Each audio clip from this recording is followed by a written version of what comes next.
আমাদের ট্রাক্টর নিয়ে যদি আমি তেল আনি, তেল আনার পর তো আমার একটা ট্রাক্টর এক ট্যাঙ্কি তেল আমার সকাল থেকে সন্ধ্যা পর্যন্ত চলে। কিন্তু আমার কাজ আছে রাত 8টা কি 9টা, আমি 10টা পর্যন্ত চাষ করি। কিন্তু আমি গাড়িটা সন্ধ্যার সময় ওই মাঠ থেকে এতগুলা জমির আল ভাঙে পাম্পে নিয়ে যাব, আবার মাঠে নামাবো। এই আলগুলা কে বাঁধবে? এই সমস্যাগুলো নিয়ে আমি গাড়ি কি করে চালাবো? তাহলে এগুলো তো আমার গাড়ি চালানো যাবে না। আমাদের তেলটা আমাকে স্টক রাখতে হবে।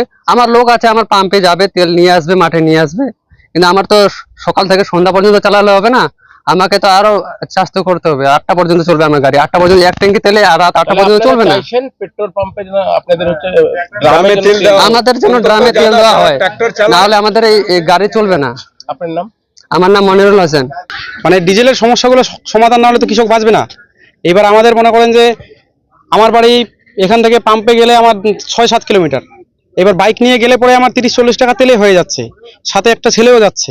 হ্যাঁ, এবার ড্রামে দিলে পরে এবার মাঠে আমি গাড়ি নিয়ে শেষ হয়ে গেল তেল। এবার গাড়ি আমি মাঠে নিয়ে গেলাম, মাঠ থেকে তুলে নিয়ে গেলাম, এবার আমার 300-350 টাকা তেল খাই নিচ্ছে পাম্পে যাইতে যাইতে।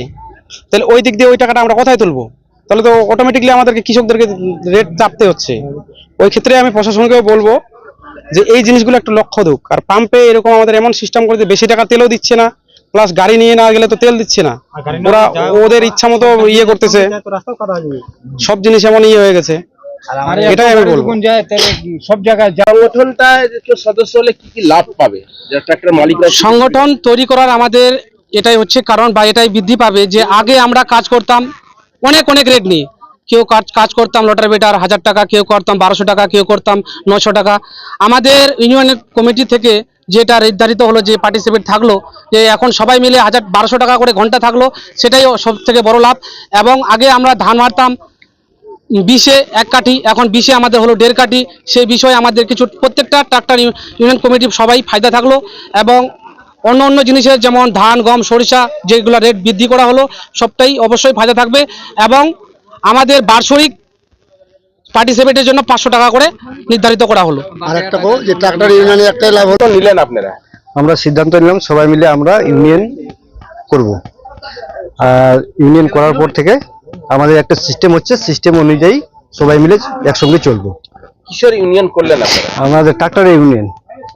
কেন প্রয়োজন হলো? আমরা আমাদের সঙ্গে আমাদের মিল নেই, রেটের ব্যাপারে আমাদের সমস্যা হতো, যে কোনো ব্যাপারে সমস্যা হতো। দেখাচ্ছে কেউ মারছে, কেউ রেট 900 করছে, কেউ 1000ও করছে, এটা নিয়ে সমস্যা হতো।